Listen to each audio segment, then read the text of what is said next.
You know what time it is. It's time to take two and call us in the morning. We've got our favorite twin doctors, Dr. I and Dr. J, back with answers to your health questions. So let's bring them in. Hey, guys, how are we? Hey, we're good. Dr. J, you were supposed to be in studio with me, but my producers tell me you ended up delivering two babies this morning. So I will forgive you. Two babies this morning. Two babies and one more pending, so I appreciate your understanding. Oh my gosh, duty calls, duty calls. Well, thanks for hopping on. Let's start with the true or false. And this is the one I teased right before we went to break. E-cigarettes are a safe alternative to smoking traditional cigarettes. And I'm going to say false just because we just did this whole report on this last week. False. You are correct. That is absolutely false. That is false. So the word safe is a very relative word, right? So people that smoke e-cigarettes do have less of a cancer risk over their lifetime than people that smoke traditional cigarettes. Traditional cigarettes, you're looking at about 17%. E-cigarettes, about 5%. The general population, about 2%. However, this is the caveat. This is the thing. People that smoke e-cigarettes tend to be younger, and so they develop cancer at a younger age. Also, people haven't been smoking e-cigarettes that long, so they don't have a lot of a track record. So we don't know ultimately where this is going to take us. So people were smoking e-cigarettes as an alternative to regular cigarettes. If you're doing that as an approach to step down to get away from no smoking, good thing to do. But if you're smoking e-cigarettes just because you want to smoke e-cigarettes and you think there's less of a health risk, that is not the case. There's still a larger cancer risk. There's a risk of emphysema, COPD, asthma, lung scarring, all kinds of things. Yeah. So it is not an alternative at all. Okay. So would you tell your patients just quit cold turkey? Is that the best route? It honestly depends on how much they're smoking, but cold turkey is not the best route. You know, you can use e-cigarettes as a way to step down. You can use nicotine patches. There are medications like Wellbutrin, Chantix, but no, cold turkey is never gonna, long term, it doesn't work. Okay, usually. okay, good to know.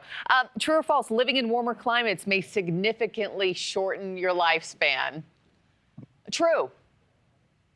I hope our snowbirds are sitting down because this is true. This is true. So they actually did research that found that when you live in a warmer climate, you shorten your lifespan by about 2 to 3 years. Now, when we say you shorten your lifespan, what that basically means is there's two types of ages that we look at as doctors. We look at chronological age, which is how long you've been on the planet Earth.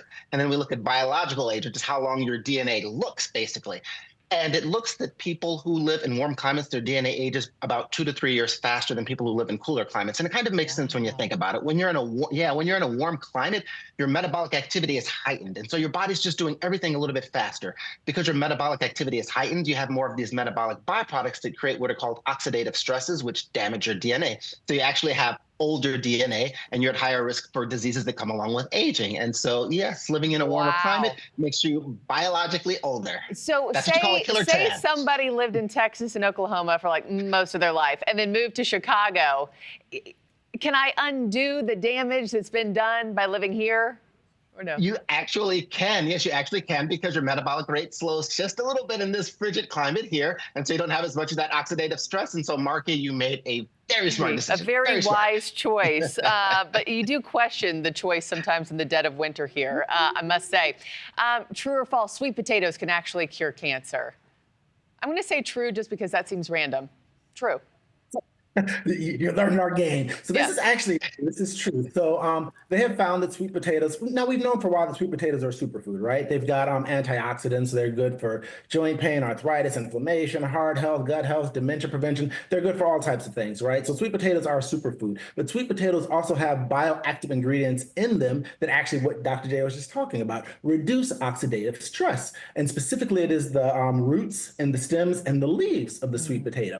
They actually did a study that found that when it comes to breast cancer and lung cancer, sweet potato, these bioactive compounds can actually really slow the growth of these cells. So now, obviously, sweet potato, leaves and roots are not going to be a treatment directly for lung cancer and breast cancer, but they think in the future it's going to be a part of a treatment regimen that's going to actually show quite a bit of promise. Fascinating. I love sweet potatoes, so bring it on. The other thing I love is yogurt. I can't believe I'm having to even read this sentence out loud. But I will do it. I will take one for the team. Eating yogurt has been scientifically proven to increase a person's sex appeal. I'm going to say, this is so ridiculous. I'm going to say true. True. This is actually true. It's the fermented dairy on your breath that makes you irresistible. No. Actually, what the research has shown is it's again the probiotics, right? So there's this yogurt out now called Coconut Cult, basically, and everybody's saying on social media that when they eat Coconut Cult, they look and feel sexier. Coconut and there's Cult, actually some as in C-U-L-T? Coconut Cult. Okay. Yeah, and then you really love coconut so much that you're in a coconut cult. And so basically what the research has shown is when you eat yogurt or anything that's got probiotics in it, but especially if it hasn't been pasteurized like this particular one, you get just a ton of these probiotics in your gut. When you've got these probiotics in the gut, you've got a really healthy gut, and so you have less generalized inflammation, so you get less inflammation-related skin damage. Additionally, you actually are able to absorb things like omega-3 fatty acids, biotin, vitamin C, vitamin E more effectively, so you can make more collagen that makes your face look fuller, makes it look less wrinkled, and you actually make also a lot of serotonin and dopamine, which increases blood supply to the face. So you have this very vascular face. It doesn't look wrinkled, it doesn't have an inflammatory damage, and so you actually look sexier. Okay, good. I'm a Chobani girl. Yeah. I may need to switch. I think I'm eating the wrong thing, guys.